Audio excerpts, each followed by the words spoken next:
இந்தியாவில் பொறியியல் மற்றும் அறிவியல் துறையில நிபுணத்துவம் வாய்ந்தவர்களை உருவாக்க வேண்டும் என்ற அடிப்படையில தான் ஐஐடி, என்ஐடி, IIIT போன்ற இந்த கல்வி நிறுவனங்கள் இந்தியா முழுக்க செயல்பட்டு கொண்டிருக்கின்றது. இந்த கல்வி நிறுவனங்கள்ல படித்து முடித்து வரக்கூடிய மாணவர்கள் உலகம் முழுக்க பல்வேறு துறைகள்ல சிறந்து விளங்குவதை பார்த்துட்டு இருக்க முடியுது. யூனிகான் ஸ்டார்ட் அப்பாக இருந்தாலும் சரி, டெக்ரான் ஸ்டார்ட் அப்பாக இருந்தாலும் சரி, அதிக அளவுல இந்த கல்லூரிகளில் இருந்து படித்து வரக்கூடிய மாணவர்கள் தான் உருவாக்கி இருப்பதை நாம் பார்க்க முடிகின்றது. உலகம் முழுக்க இருக்கக்கூடிய மிகப்பெரிய நிறுவனங்கள்ல இந்த சிஇஓ போன்ற டாப் பொசிஷன்ல இருக்கக்கூடிய அதிகப்படியானோர் இது போன்ற பிரெஸ்டீஜியஸ் கல்வி நிறுவனங்களில் இருந்து படித்து வந்தவர்களாகத்தான் இருக்கின்றார்கள். நீங்க எடுத்துக்காட்டாக ஓலோ கேப்பினுடைய கோ-ஃபவுண்டர் பேவிஸ் அகர்வால், வினோத் கோஸ்லா, அரவிந்த் கெஜ்ரிவால், ரகுராம் ராஜன், மேலும் ஜொமேட்டோவினுடைய ஃபவுண்டர் திபீந்தர் கோயல், சேட்டன் பகத், பிளிப்கார்ட்டினுடைய கோ-ஃபவுண்டர் சச்சின் பன்சால், சுகர் காஸ்மெட்டிக்ஸினுடைய கோ-ஃபவுண்டர் வினிதா சிங், அனுமீனா மற்றும் ட்விட்டர்னுடைய முன்னாள் சிஓ போன்றோர்கள் ஐஐடி போன்ற அந்த பிரெஸ்டீஜியஸ் கல்வி நிறுவனங்கள்ல படித்ததன் காரணமாகத்தான் புகழின்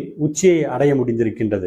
மேலும் இந்த கல்லூரிகளினுடைய அந்த பிளேஸ்மெண்ட் ரெக்கார்டை நம்ம பார்க்கின்ற பொழுது இந்த கல்லூரியில படித்து முடித்து வரக்கூடிய மாணவர்களுக்கு லட்சங்களிலும் கோடிகளிலும் சம்பளத்துல பிளேஸ்மெண்ட் கிடைப்பதையும் பார்க்க முடிகின்றது. இந்த அளவுக்கு இந்த கல்வி நிறுவனங்கள் சிறப்பு பெற்று விளங்குவதற்கான காரணம் அப்படிங்கிறது இந்த கல்வி நிறுவனங்களுடைய அவுசம் இன்ஃப்ராஸ்ட்ரக்சர், வேர்ல்டு கிளாஸ் லெபார்டரி மற்றும் லைப்ரரி வசதிகள், மேலும் இங்கு பணியாற்றக்கூடியவர்கள் வேர்ல்டு கிளாஸ் ஃபேக்கல்டிஸாக இருக்கின்றார்கள். இதன் காரணமாகத்தான் இங்கு படிக்கக்கூடிய மாணவர்களுக்கு உயர்தரமான கல்வி, திறமையான பொறியியல் திறன், புதுமைகளை கண்டுபிடிக்கக்கூடிய திறன், உலகளாவிய அணுகுமுறை மற்றும் தலைமைத்துவ பண்புகள் கிடைக்கின்றது. இது போன்ற இந்த பிரஸ்டீஜியஸ் கல்வி நிறுவனங்களிலேயே டாப் பொசிஷன்ல ஐஐடி தான் இடம்பெறுகின்றது. இந்தியா முழுக்க கிட்டத்தட்ட 23 ஐஐடிகள் செயல்பட்டு கொண்டிருக்கின்றது. இப்ப மாணவர்கள் இந்த ஐஐடியில போய் சேர்ந்து படிக்கணும் அப்படின்னா அதற்காக அவர்கள் ஜேஇ அட்வான்ஸ் அப்படிங்கிற நுழைவுத் தேர்வை எழுதி இருக்க வேண்டும். இந்த ஜேஇ அட்வான்ஸ் நுழைவுத் தேர்வை எழுதுவதற்கு மிக முக்கியமான எலிஜிபிலிட்டி அப்படின்னு பாத்தீங்கன்னா ஜேஇ மெயின் எக்ஸாம்ல 2.5 lakhs ரேங்குக்குள்ள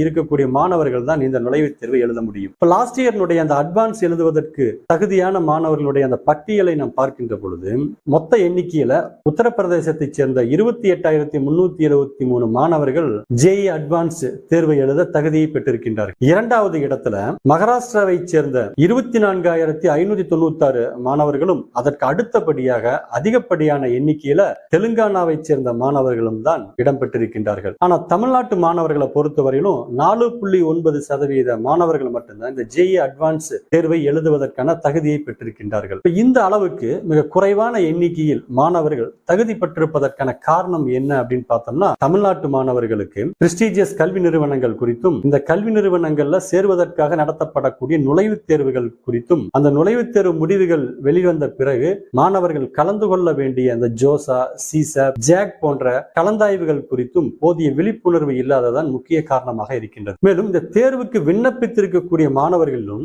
அதிகப்படியானோர் இந்த தேர்வுகள் குறித்தும், இந்த தேர்வு எவ்வாறு நடைபெறுகின்றது, வினாத்தாள் அமைப்பு எவ்வாறு இருக்கும், சிலபஸ் போன்ற அடிப்படை விஷயங்களை தெரிந்து கொள்ளாமல், இந்த தேர்வு பற்றிய போதிய விழிப்புணர்வு இல்லாமல் இந்த தேர்வை எதிர்கொள்கின்ற காரணத்தினால்தான் குறைவான எண்ணிக்கையில தகுதியை பெற்றிருப்பதை பார்க்க முடிகின்றது. எனவே தமிழ்நாட்டு மாணவர்களுக்கும் இது குறித்த விழிப்புணர்வை ஏற்படுத்த வேண்டும் அப்படிங்கிற அடிப்படையில தான் இந்தியா முழுக்க இருக்கக்கூடிய அந்த பிரஸ்டீஜியஸ் கல்வி நிறுவனங்கள் குறித்தும் அந்த கல்வி நிறுவனங்கள்ல சென்று சேர்வதற்காக நடத்தக்கூடிய அந்த ஜேஇ நுழைவுத் தேர்வுகள் குறித்தும் அந்த நுழைவுத் தேர்வுல மாணவர்கள் அதிக அளவில் வெற்றி பெறுவதற்கான வழிமுறைகள் என்னென்ன இருக்கின்றது அப்படிங்கறத இந்த வீடியோல பார்க்க போறோம். மாணவர்களே, இந்த ஜாயிண்ட் என்ட்ரன்ஸ் எக்ஸாம் அகில இந்திய அளவில் நடைபெறக்கூடிய இன்ஜினியரிங் என்ட்ரன்ஸ் எக்ஸாமினேஷனை பொறுத்தவரையிலும் 2 தேர்வுகளாக நடத்தப்படுகிறது. ஜேஇ மெயின் மற்றும் ஜேஇ அட்வான்ஸ். ஜேஇ மெயின் தேர்வு அப்படிங்கிறது என்டிஏவால் நடத்தப்படுகின்றது. வருடத்திற்கு 2 முறை செஷன் 1 மற்றும் செஷன் 2 என்ற அடிப்படையில ஜனவரி மற்றும் ஏப்ரல் மாதங்களில் நடத்தப்படுகிறது. எனவே ஒரு வருடத்திற்கு மாணவர்களுக்கு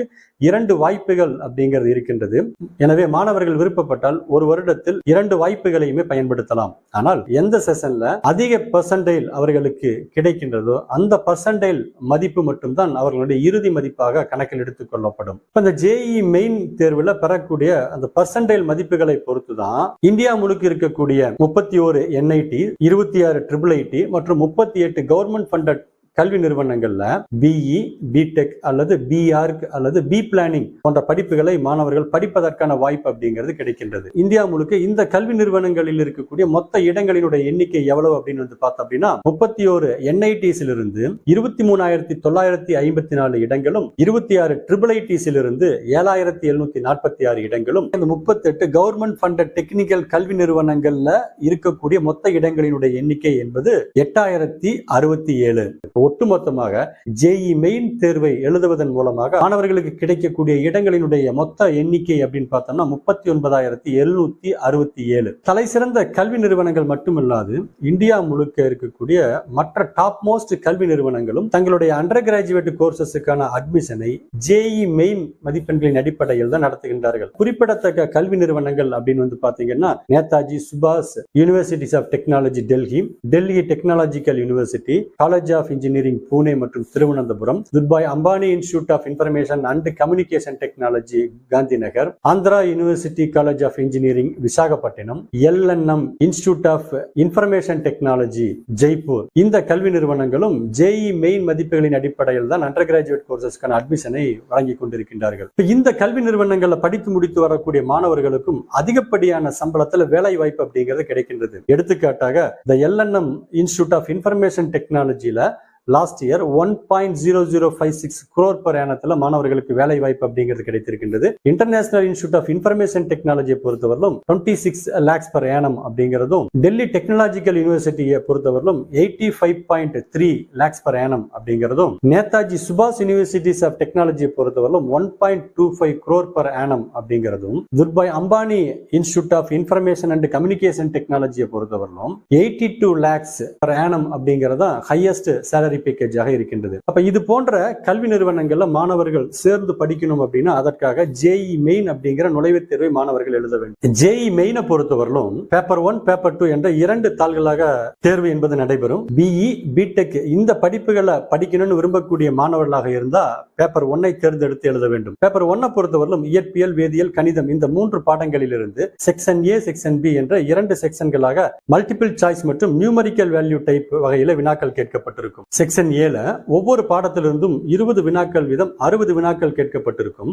ஒவ்வொரு வினாவிற்கும் 4 விடைகள் என்பது தரப்பட்டிருக்கும். மாணவர்கள் அந்த சரியான ஒரு விடையினை தேர்ந்தெடுத்து எழுத வேண்டியதாக இருக்கும். செக்ஷன் பி பொறுத்தவரையிலும் ஃபில் இன் தி பிளாங்க்ஸ் அடிப்படையில் வினாக்கள் இடம்பெற்றிருக்கும். ஒவ்வொரு பாடத்திலிருந்தும் 5 வினாக்கள் வீதம் 15 வினாக்களுக்கு மாணவர்கள் விடையளிக்க வேண்டியதாக இருக்கும். பேப்பர் 1 பொறுத்தவரையிலும் கம்ப்யூட்டர் பேஸ்டு டைப்ல தான் தேர்வு என்பது நடைபெறும். மாணவர்கள் எழுதக்கூடிய ஒவ்வொரு சரியான விடைக்கும் 4 மதிப்பெண்கள் என்பது கிடைக்கப்பெறும். தவறான விடைகளுக்கு -1 மதிப்பெண்களும், எந்த வினாவுக்கும் விடையளிக்காமல் விடுகின்ற பொழுது மதிப்பெண்களிலே எந்த விதமான மாற்றமும் ஏற்படாது. பேச்சுலர் ஆஃப் ஆர்கிடெக்சர் படிக்கணும்னு விரும்பக்கூடிய மாணவர்களாக இருந்தா பேப்பர் 2A தேர்ந்தெடுத்து எழுத வேண்டும். பேப்பர் 2A பொறுத்தவரையிலும் பார்ட் 1, பார்ட் 2, பார்ட் 3 என்ற 3 பார்ட்டுகளாக வினாக்கள் கேட்கப்பட்டிருக்கும். பார்ட் 1 மற்றும் பார்ட் 2 இரண்டும் கம்ப்யூட்டர் பேஸ்டு ஆன்லைன் டெஸ்டாக நடைபெறும். பார்ட் 1ல மேத்தமெட்டிக்ஸ்ல இருந்து 25 வினாக்களும், பார்ட் 2ல ஆப்டிடியூடில் இருந்து 50 வினாக்களும் கேட்கப்பட்டிருக்கும். ஒவ்வொரு சரியான விடைக்கும் 4 மதிப்பெண்கள் அப்படிங்கிறது இங்க கிடைக்கப்பெறும். பார்ட் 3 பொறுத்தவரையிலும் மாணவர்களுடைய டிராயிங் ஸ்கில்லை சோதிக்கக்கூடிய வகையில 2 வினாக்கள் தரப்பட்டிருக்கும். ஒவ்வொரு வினாவிற்கும் 50 மதிப்பெண்கள் என்ற அடிப்படையில் மாணவர்கள் ஆஃப்லைன் மோடிலே A4 சீட்டிலே டிராயிங்கை வரைய வேண்டியதாக இருக்கு. பேப்பர் 2A பொறுத்தவரையிலும் மாணவர்கள் 400 மதிப்பெண்களுக்கு விடையளிக்க வேண்டியதாக இருக்கு. பி பிளானிங் தான் படிக்கணும்னு விரும்பக்கூடிய மாணவர்களாக இருந்தீங்கன்னா பேப்பர் 2Bஐ தேர்ந்தெடுத்து எழுத வேண்டும். பேப்பர் 2Bஐ பொறுத்தவரையிலும் 3 பார்ட்டுகளாக வினாக்கள் கேட்கப்பட்டிருக்கும். பார்ட் 3ல பிளானிங் வகையிலிருந்து 25 வினாக்கள் என்பது கேட்கப்பட்டிருக்கும். பேப்பர் 2Bலையும் 400 மதிப்பெண்களுக்கு மாணவர்கள் தேர்வு எழுத வேண்டியதாக இருக்கும். ஏஜ் கிரைட்டீரியாவை பொறுத்தவரை நோ ஏஜ் லிமிட் அப்படிங்கறத கொடுத்திருக்காங்க.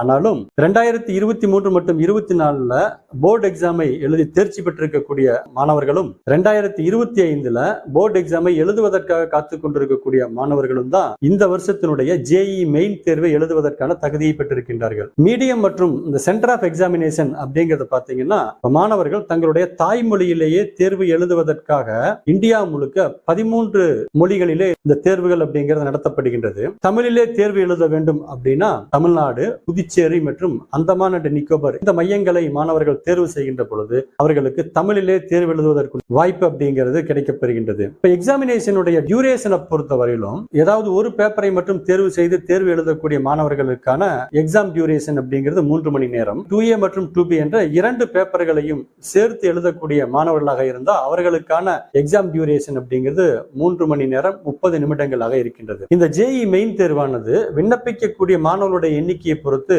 ஒரு நாளைக்கு 2 ஷிப்ட்கள் வீதம் அதிகப்படியான நாட்களிலே இந்த தேர்வு அப்படிங்கிறது நடைபெறும். மார்னிங் ஷிப்டினுடைய டைமிங் அப்படிங்கிறது 9 மணியிலிருந்து 12 மணி வரையிலும், ஆஃப்டர்நூன் ஷிப்ட் என்பது 3 மணியிலிருந்து 6 மணி வரை 3 மணி நேர தேர்வுக்கான டைமிங் அப்படிங்கிறதும், 3.5 மணி நேரம் தேர்வு எழுதக்கூடிய மாணவர்களாக இருந்தீங்கன்னா 9 மணியிலிருந்து 12.5 மணி வரையிலும் மார்னிங் செஷனுடைய டியூரேஷனும், ஆஃப்டர்நூன் செஷன் மாணவர்களுக்கு தேர்வு அப்படிங்கிறது 3 மணியிலிருந்து 6.5 மணி வரை தேர்வு அப்படிங்கிறது நடைபெறும். இது போன்ற போட்டித் தேர்வுகளிலே மாணவர்கள் அதிக எண்ணிக்கையில தேர்ச்சி அடைய வேண்டும் அப்படின்னா அதற்கு முக்கிய காரணமாக இருப்பது அப்படிங்கிறது சிலபஸ். மாணவர்கள் இந்த தேர்வை எதிர்கொள்வதற்கு முன்பு தேர்வுக்கான சிலபஸை குறித்து நன்கு அறிந்து வைத்திருக்க வேண்டும். இப்ப JEE மெயின் தேர்வுக்காக சிலபஸை அறிந்து கொள்வதற்காக மாணவர்கள் jemain.nda.nic.in அப்படிங்கிற அந்த இணையதளத்திலிருந்து மாணவர்கள் சிலபஸை பற்றிய தகவல்களை தெரிந்து கொள்ளலாம். மாணவர்கள் IIT போன்ற உயர்கல்வி நிறுவனங்கள்ல போய் படிக்கணும் அப்படின்னா அதற்காக அவர்கள் JEE அட்வான்ஸ் அப்படிங்கிற நுழைவுத் தேர்வை எழுத வேண்டியதாக இருக்கும். JEE அட்வான்ஸ் நுழைவுத் தேர்வை மாணவர்கள் எழுதணும் அப்படின்னா அதற்கு அவர்கள் JEE மெயின் தேர்வுல 2.5 lakhs ரேங்கை பெற்றிருக்க வேண்டும். இந்த JEE அட்வான்ஸ் அப்படிங்கிற இந்த தேர்வானது இந்தியா முழுக்க இருக்கக்கூடிய 7 ஜோனல் IITs தான் அந்த ரொட்டேஷனல் பேசிஸ்ல இந்த தேர்வுகளை நடத்தி கொண்டிருக்கின்றார்கள். அப்ப எந்தெந்த IITs இந்த JEE அட்வான்ஸ் தேர்வுகளை நடத்துறாங்க அப்படின்னு பார்த்தோம்னா IIT ரூர்க்கி, காரக்பூர், டெல்லி, கான்பூர், பாம்பே, மெட்ராஸ் மற்றும் கவுஹாத்தி இந்த IITs தான் ரொட்டேஷனல் பேசிஸ்ல அந்த தேர்வுகளை நடத்துகின்றார்கள். வரக்கூடிய 2025 IIT தேர்வை IIT கான்பூர் நடத்துவதற்கான வாய்ப்பும் 2026 தேர்வை IIT ரூர்க்கி நடத்துவதற்குமான வாய்ப்பு என்பது இருக்கின்றது. JEE அட்வான்ஸ் தேர்வை எழுதி வரக்கூடிய மாணவர்களுக்கு எங்கெங்கெல்லாம் படிப்பதற்கான வாய்ப்பு இருக்குது அப்படின்னு பார்த்தீங்கன்னா இந்தியா முழுக்க இருக்கக்கூடிய 23 IITஸ்லயும், Indian institute of science and educational ரிசர்ச்லயும், Indian institute of space science and technology, Indian institute of petroleum technology, Rajiv Gandhi institute of petroleum energy மற்றும் இந்தியன் இன்ஸ்டிடியூட் ஆஃப் சயின்ஸ் இந்த கல்வி நிறுவனங்கள்ல சென்று BE BTech ஆர் BS போன்ற படிப்புகளையும், டியூயல் டிகிரி படிப்புகளை பொறுத்தவரையிலும் BS MS, BTech MTech இந்த படிப்புகளையும், மேலும் இன்டகிரேட்டட் கோர்சஸ் அனைத்தையும் இந்த கல்லூரிகளிலே மாணவர்கள் JEE அட்வான்ஸ் மதிப்பெண்களின் அடிப்படையில் படிப்பதற்கான வாய்ப்பு அப்படிங்கிறது இருக்கின்றது. JEE அட்வான்ஸ் நுழைவுத் தேர்வு எழுதுவதன் மூலமாக IIT-யில் மாணவர்களுக்கு கிடைக்கக்கூடிய மொத்த இடங்களினுடைய எண்ணிக்கை என்பது 17,385. JEE மெயின் மற்றும் JEE அட்வான்ஸ் இந்த 2 நுழைவுத் தேர்வுகளையும் எழுதுவதன் மூலமாக பிரஸ்டீஜியஸ் கல்வி நிறுவனங்கள்ல படிப்பதற்காக மாணவர்களுக்கு இருக்கக்கூடிய மொத்த இடங்களினுடைய எண்ணிக்கையை பார்த்தீங்கன்னா 57,152. அதிகப்படியான தமிழ்நாட்டு மாணவர்களை பொறுத்தவரையிலும் தமிழ்நாட்டுக்குள்ளேயே படிக்கணும் அப்படிங்கிற ஆர்வத்தை கொண்டிருக்கின்றார்கள். அவர்களுக்காகத்தான் தமிழ்நாடு முழுக்க 6 பிரீமியர் கல்வி நிறுவனங்கள் செயல்பட்டு கொண்டிருக்கின்றது. என்னென்ன கல்வி நிறுவனங்கள் இருக்குது அப்படின்னு பார்த்தீங்கன்னா சென்னையில மிக பழமையான இந்தியன் இன்ஸ்டிடியூட் ஆஃப் டெக்னாலஜி அப்படிங்கிற கல்வி நிறுவனம் செயல்பட்டு கொண்டிருக்கின்றது. இந்த கல்வி நிறுவனத்தை பொறுத்தவரையிலும் 1134 இடங்கள் என்பது இருக்கின்றது. இந்தியா முழுக்க இருக்கக்கூடிய நேஷனல் இன்ஸ்டிடியூட் ஆஃப் டெக்னாலஜிலேயே நம்பர் 1 பொசிஷன்ல இருக்கக்கூடிய NIT அப்படிங்கிறது தான் திருச்சி NIT. இந்த NIT-ல 1038 இடங்களும், Indian institute of information technology திருச்சிராப்பள்ளியிலே ஒரு கல்வி நிறுவனம் செயல்பட்டு கொண்டிருக்கின்றது. இந்த நிறுவனத்தில் இருக்கக்கூடிய இடங்களினுடைய எண்ணிக்கை என்பது 150. இதனோடு சேர்த்து காஞ்சிபுரத்திலே Indian institute of information technology design and manufacturing அப்படிங்கிற ஒரு கல்வி நிறுவனம் செயல்பட்டு கொண்டிருக்கின்றது. இந்த நிறுவனத்தில் இருக்கக்கூடிய இடங்களினுடைய எண்ணிக்கை என்பது 492. இந்தியா முழுக்க இந்த ஃபுட் டெக்னாலஜிக்கென செயல்பட்டு கொண்டிருக்கக்கூடிய 2 கல்வி நிறுவனங்கள்ல ஒன்றுதான் தஞ்சாவூரில் இருக்கக்கூடிய national institute of food technology entrepreneurship and management அப்படிங்கிற ஒரு நிறுவனம். இந்த நிறுவனத்துல 90 இடங்கள் அப்படிங்கிறது இருக்கின்றது. இதனை அடுத்து Indian institute of handloom technology சேலத்தில் இருக்கக்கூடிய அந்த கல்வி நிறுவனத்துல 30 இடங்கள் என ஒட்டுமொத்தமாக தமிழ்நாட்டில் இருக்கக்கூடிய இந்த பிரஸ்டீஜியஸ் கல்வி நிறுவனங்களுடைய இடங்களினுடைய எண்ணிக்கை அப்படிங்கிறது 2934. இந்த எண்ணிக்கையில திருச்சி NIT-யை பொறுத்தவரையிலும் ஹோம் ஸ்டேட் கோட்டா என்ற அடிப்படையில் 50% இடங்கள் முழுக்க தமிழ்நாட்டு மாணவர்களுக்காக ஒதுக்கீடு செய்யப்பட்டிருக்கின்றது. அதனுடைய அடிப்படையில் 500க்கும் மேற்பட்ட இடங்கள் முழுக்க தமிழ்நாட்டு மாணவர்களுக்கு கிடைப்பதற்கான வாய்ப்பு என்பது இருக்கின்றது. இந்த பிரீமியர் கல்வி நிறுவனங்கள்ல மகளிர் மகளிருக்கென 20% இடஒதுக்கீடும் பின்பற்றப்பட்டு கொண்டிருக்கின்றது. எனவே மாணவர்களே, உங்களுக்கான அதிகப்படியான வாய்ப்பு என்பது இருக்கின்றது. 2025ஆம் வருடம் இது போன்ற பிரீமியர் கல்வி நிறுவனங்கள்ல போய் மாணவர்கள் சேர்ந்து படிக்கணும் அப்படின்னா அதற்காக அவர்களுக்கு இருக்கக்கூடிய முதல் வாய்ப்பு அப்படிங்கிறதா ஜனவரி 22ஆம் தேதி துவங்க இருக்கின்ற செஷன் 1 JEE நுழைவுத் தேர்வு என்பது. இந்த செஷன் 1க்கு விண்ணப்பிக்க தவறிய மாணவர்களுக்காக இரண்டாவது வாய்ப்பாக இருக்கக்கூடியதுதான் ஏப்ரல் 1ஆம் தேதியிலிருந்து 8ஆம் தேதி வரை நடைபெற இருக்கக்கூடிய செஷன் 2 JEE மெயின் நுழைவுத் தேர்வு என்பது. இந்த செஷன் 2க்கு மாணவர்கள் விண்ணப்பிக்கணும் அப்படின்னா அதற்கான விண்ணப்ப துவக்க நாள் அப்படிங்கிறது 31/1/2025. மாணவர்கள் 24 பிப்ரவரி வரை செஷன் 2க்காக விண்ணப்பிப்பதற்கான வாய்ப்பு என்பது இருக்கின்றது. இந்த செஷன் 2வினுடைய தேர்வு முடிவுகள் என்பது ஏப்ரல் 17ஆம் தேதி வெளிவர இருக்கின்றது.